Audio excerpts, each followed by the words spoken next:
Good morning from Seoul. It's very early, around 6 a.m. in the morning. I almost missed my train. I apparently went to the wrong station, and after some running and being stressed for a little bit, I made it to Seoul station, and this is where actually I used to live, nearby in this area. You've probably seen these buildings behind me in my other videos before, but yeah, there are some railway worker strikes happening around the country, so we are gonna see if the train is gonna take off, but the plan is to go to Ulsan today.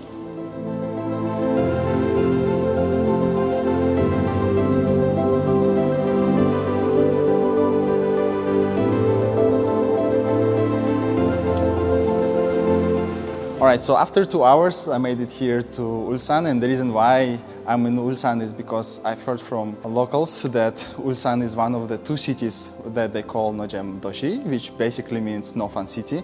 And the first Nojem Doshi city is Daejeon, and I already lived in Daejeon. Well, I didn't hear people say let's go to Daejeon for fun. I still think Daejeon has places to be and things to do. So I'm going to challenge the second Nojem Doshi concept here in Ulsan and see if there is stuff to do, because Korea anyway has nature and unique food, and I'm gonna try to discover it here in Ulsan today. Rezia, give me the song that you like. Okay. And I'll play the radio based on that. Okay. Calm down. Rima. Oh. I don't mind that either. Calm down. Calm down. Rima. Yes. Okay. Oh, I don't know this actually. Okay, I know this. This is the exact same car we were working on at work. Basically, the whole DIY facelift, and I actually showed it in I think 2 to 3 videos before. The gray Kia Ray, and yeah, I feel pretty much at home here in this car. The cooler thing about Korea, even if it's a village, there is a CU, convenience store right here. That means you can find... Hello to you as well. Like I say, I think a lot in this channel, this is a really good break from all the concrete and high buildings in Seoul or big cities. So I really enjoy this. So the first proper stop for today is this cafe slash, I don't know, like a restaurant. It has actually both food and coffee and snacks and stuff. And the place is actually called Munsu Pyeoldan, and this, what it says in Korean, local food cafe. And it is a traditional looking house that features food, and I guess this would be a first thing to do and see, because you don't just get experience of eating, you get to see what the traditional houses look like. Right, so a little bit of information about finding places. If you are a tourist, of course, you can always Google it in English, and there will be websites like TripAdvisor or, like, I don't know, some blogs in English that will show you some general stuff. But if you really want to dive into what locals use, and you want to do it without really speaking Korean, you can always find it on Instagram by typing a name of the city or a place in Korean. You can translate it, and once you basically put it as a hashtag or a place, there will be like a whole different map of things that you can do that are actually posted by locals. And these are the stuff that I think most foreigners don't really find. But I guess it's very easy because it's the same platform, Instagram anyway. And this is how I ended up finding this beautiful place. And we're gonna check it out and see what is inside.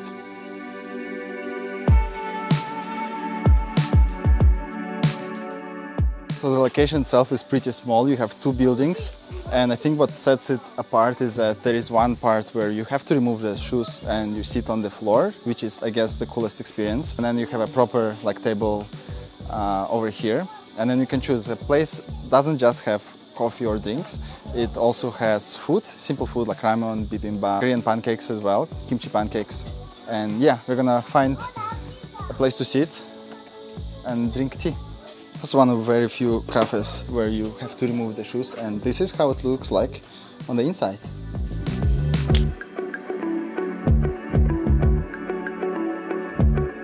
And this is the food. Probably go for coffee most of the times, but because we are here in this place, I wanted to go for something, I guess, less common. And this is omicha, which is 5-flavor berry, and this is 8, and this is a smoothie. And croissant is one of the very few snacks that they have available, so I'll just go with that. Alright, so this was the first stop for today. I love the different environment this place had, and big recommend. It's not really about the food that you would come here, though there is food for proper lunch, of course. But yeah, it's a beautiful place overall, and it's not many of these type of cafes that are around. And yeah, it was definitely worth stopping by, and we are gonna move to a coast and see the ocean right now.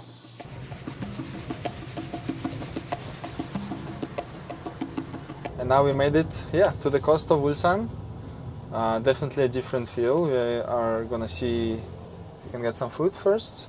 All right, so now we are at Tawana Park here in Ulsan, and this is going to be a simple lunch. For today we have chamchi bibimbap, which is tuna bibimbap and galbi mandu. So in bibimbap we have, for the first time I think I'm gonna try tuna inside, but also there is rice, there is kim, seaweed, there is cucumbers, radish, lettuce, mushrooms, and carrot. And this, what you do is that you add the sauce over here. It's perfect for my white t-shirt. And after you mix it real well, it's going to be very rich in taste, very simple, and I assume very healthy lunch. And it's not hot food. This is hot food, but this is not. So I guess for a summer day like today, very hot summer day, this is going to be perfect. And once you mix it, it's going to look something like this.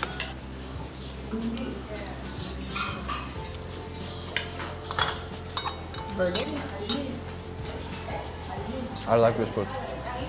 It's the first time I'm eating tuna in bibimbap, but the fact that there is tuna and so many different vegetables and sauce, it's basically a bucket of flavors at the same time. And for a side dish we have, or as an extra we have galbi mandu, which are like Korean dumplings. What you do is that you put this into, here is the sesame oil, and basically there should be a lot of meat inside. And these two I think would be a great combination to go together, I guess, even though you could go for, let's say, kimchi pancake or something like this, but I like this. It's a very simple but delicious dumpling, but sesame oil gets that flavor, extra, maybe a little bit salty flavor that goes well with dumplings. And yeah, there are lots of side dishes as well. So galbi is a Korean word for ribs, and usually in galbi dishes that you have is going to be beef. So here we have beef dumplings.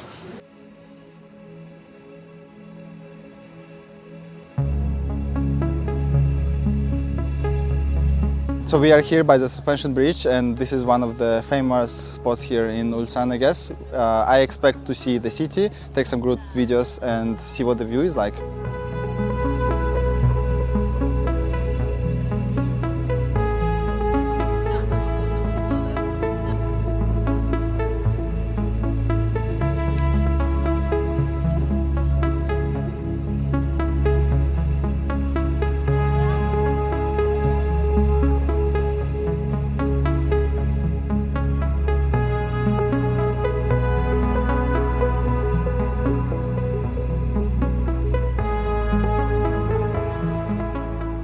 Alright, so essentially we are driving in Busan to a different place right now, and the views most of the times are like this. There's some factories, construction happening, and I feel like this is not as maybe pretty or not as glamorous as Seoul or Busan or things that normally foreigners see, but actually I think this is the more real Korea. You don't get to see a lot. This is the backbone of the economy because production, manufacturing, a lot of farming is happening actually here. This is also a part of Korea that I think is worth seeing, should be seen, because a lot of the Korean economy and a lot of the success of Korean economy comes from cities like Ulsan. Alright, so economy-wise, Ulsan is very important for Korea, and Ulsan has world's biggest automotive parts assembly plant and also world's third largest oil refinery.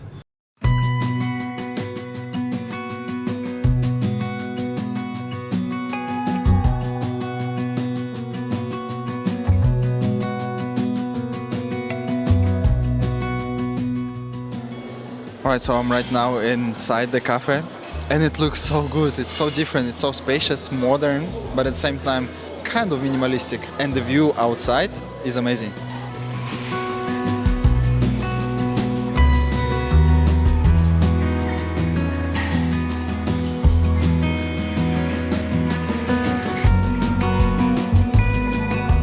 I got hot vanilla latte and the main, I guess, desserts for today are these pastries. So the first pastry over here is something that I've already tried over at Jeju, and what it is that it's a pastry with salt on top, and then you have butter, and I think the most special thing is red bean paste. So I've tried it before, and I think it creates this kind of just a tiny bit sweet, yet very buttery flavor with a little bit of salt on top, and I guess it goes really well with a sweet drink like vanilla latte.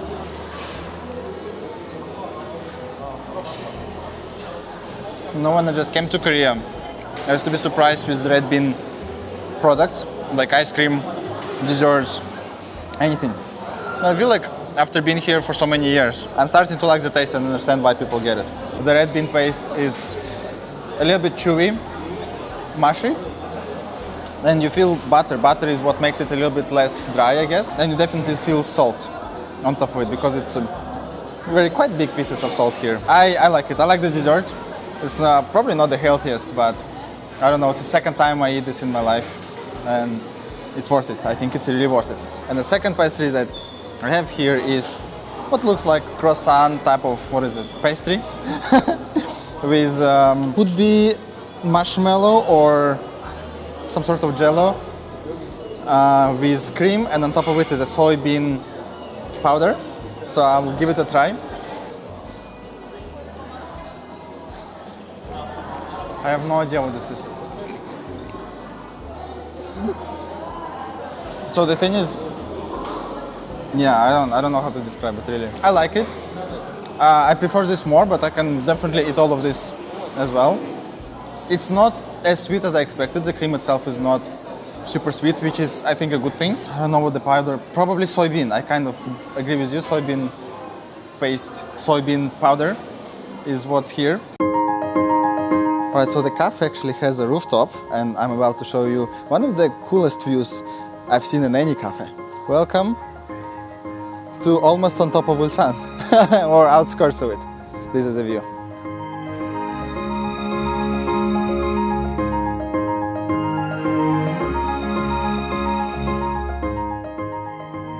All right, so just to recap, there are 3 places that we've been to today. The first one is the traditional house with like a cafe, restaurant inside. And then the second one was a suspension bridge and the park. And the third one is this modern and beautiful cafe on the coast of the sea. And I'm ending the video here because I think this place is the perfect ending for a trip like this. Just because, as usual, I tend to miss some nature, some slower lifestyle. And even though from my videos it looks like that my life is actually here in like a smaller cities of Korea, or maybe like outskirts of Seoul, or I'm spending a lot of time by nature, but actually no, I do live in Seoul and my life is there in Seoul. These videos are just a little bit of fresh air for me to take a break from work, to take a break from everyday life and enjoy a slower lifestyle. But yeah, let me know what you think the highlight of Ulsan is, because there are definitely more places to visit and more places to talk about compared to what I was able to show you. And feel free to let me know which one of those 3 you like the most. Thank you very much for spending your precious time watching my videos. I'll see you in the next one for a different adventure, hopefully. Have a good one. Oh, and also, I've been to that cafe over there about 2 years ago. The view is pretty cool as well. I'll just attach a video of it here. Also, big recommend. So there is one more, kind of, not secret, but we just happened to find out now, place that I wanted to show you. Look at this.